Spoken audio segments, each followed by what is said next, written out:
আজ শারদীয় দুর্গাপূজার মহাসপ্তমী। শরতের ভোরে আলো ফোটার সাথে সাথে শুরু হয়েছে পূজার মূল পর্ব। আজ দেবী দুর্গা মর্তে আগমন করেন ভক্তদের মাঝে।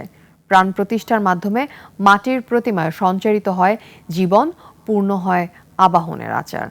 আশীর্বাদের আলো ছড়িয়ে দেবী দুর্গা মর্তে অশুভের বিনাশ আর শুভের জয় ঘোষণার বার্তা নিয়ে আসবে। এবার সারা দেশে ৩৩,৩৫৫টি মণ্ডপ ও মন্দিরে দুর্গাপূজা অনুষ্ঠিত হবে।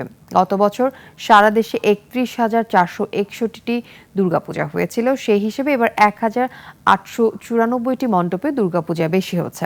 এছাড়া ঢাকা মহানগরে ২৫৯টি পূজা অনুষ্ঠিত হবে।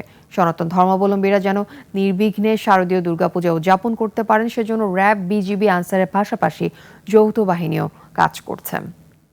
দর্শক, এই মুহূর্তে ঢাকেশ্বরী মন্দিরে আছেন সহকর্মী অনুপ পিয়াল। সরাসরি চলে যাচ্ছি তার কাছে।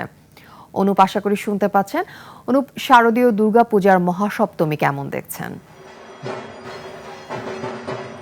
ধন্যবাদ আফিফা। আমি এই মুহূর্তে দাঁড়িয়ে আছি ঢাকেশ্বরী কেন্দ্রীয় মন্দিরে এবং আজকে যে হচ্ছে সকালবেলা থেকেই মহাসপ্তমী শুরু হয়ে গেছে এবং শরতের আলো ফোটার সাথে সাথেই যে দুর্গাপূজার যে হচ্ছে মূল পর্ব মহাসপ্তমী সেটি শুরু হয়ে গেছে।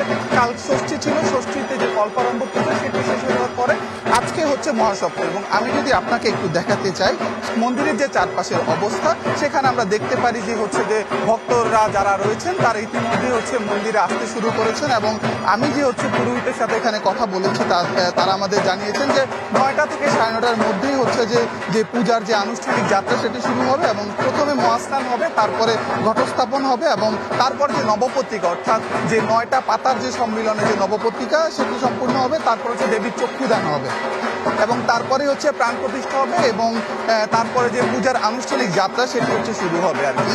এই ছিল আমার কাছে এখান থেকে পূজা সম্পূর্ণতা এবং তারপরে যে হচ্ছে যে অঞ্জলি প্রদান করবেন পুরোহিতরা এবং যে পূজার যে ৩ দিন চলবে সেই ৩ দিনই হচ্ছে যে অঞ্জলি প্রদান করা হবে এবং সপ্তমী তিথি হচ্ছে যে ১২টার কিছু পরেই হচ্ছে যে শেষ হয়ে যাবে। তা আমরা এখানে পুরোহিতের সাথে কথা বলে সেটি জানতে পারলাম যে সেটি হচ্ছে যে ১১টার মধ্যে হচ্ছে এখানে পূজা শেষ হয়ে যাবে এবং সাধারণ ভক্ত যার সাথে আমরা কথা বলছি তাদের যে বিশ্বাস হচ্ছে দেবী দুর্গা আজ মর্তে আগমন করবেন এবং প্রাণ প্রতিষ্ঠার মাধ্যমে হচ্ছে দেবী মাটির প্রতিমায় সঞ্চারিত হবে দেবীর জীবন এবং পূর্ণ আবাহনের যে আচার রয়েছে সেটি সম্পূর্ণ হবে এবং ভক্তদের বিশ্বাস, আশীর্বাদের আলো ছড়িয়ে দেবী দুর্গা আজ মর্তে অশুভের বিনাশ এবং শুভের জয় ঘোষণার বার্তা নিয়ে আসবেন তিনি এবং ভক্তদের বিশ্বাস যেটি হচ্ছে যে মহাসপ্তমীতে হচ্ছে দেবী দুর্গা মর্তে অধিষ্ঠান করেন এবং আশীর্বাদের আলো তিনি ভরিয়ে দিবেন সবার জীবন এবং সমাজের মধ্যে যে হচ্ছে যে অশুভ শক্তির যে উত্থান রয়েছে সেটিকে বিনাশ করবেন এবং দেবী দুর্গার যে হচ্ছে যে প্রকৃত রূপ তিনি অসুরদের বিনাশ করে থাকেন,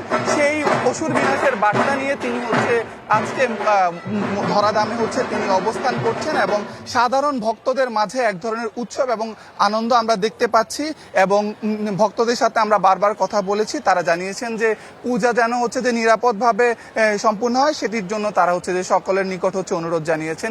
এই ছিল আমার কাছে ঢাকেশ্বরী মন্দির থেকে সর্বশেষ।